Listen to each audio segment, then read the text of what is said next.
Gonder is still reeling from a deadly mob attack in April, which occurred on this street during the funeral of a Muslim scholar. It was here at the Saturday market in Gonder where the violence happened. We've heard that as few as 8 people were killed to as many as 60.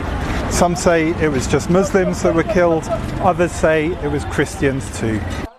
The UN says it's deeply concerned over what it calls interreligious clashes in this and other parts of Ethiopia. The country is locked in a vicious civil war, and analysts warn religious violence could add to its list of problems. The incident sparked retaliatory violence and protests against the country, including in the capital, Addis Ababa, where there was damage to buildings downtown. Gonder authorities have kept a close eye on independent reporting, while Ethio Telecom has restricted internet access throughout the city, but VOA was able to speak to witnesses. At the end of the funeral ceremony, Muslim youths took heavy stones from a nearby churchyard to encircle the grave. That's when youths from both sides began fighting. It was chaos. Other witnesses said the violence was premeditated, deliberately targeting Muslims over the course of several days. The UN Commissioner for Human Rights has called on authorities to investigate what happened. Police say they have launched an inquiry. But a Christian leader in Gonder criticised the UN and said the violence is an isolated incident and that relations between Christians and Muslims in the city are good. The violence, he said, is fuelled by some with a political agenda, including rebel groups.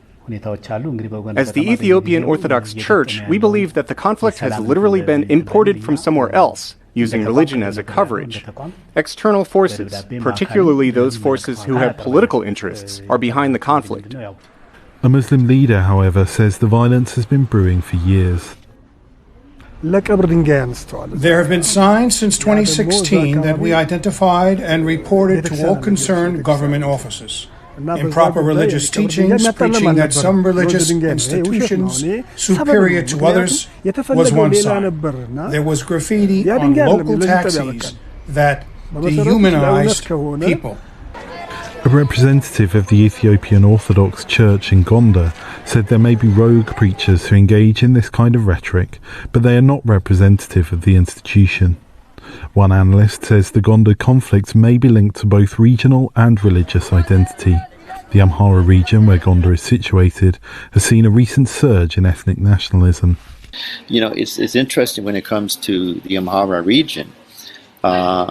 Muslims in Gonder and Gojam and so on, they don't refer to themselves as Amhara. They never have done. I mean, some young now will do. So Amhara in that area means Christian.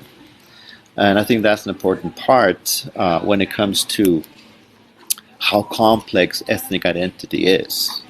As investigations continue, the atmosphere in Gonder remains tense. Henry Wilkins for VOA News, Gonder, Ethiopia.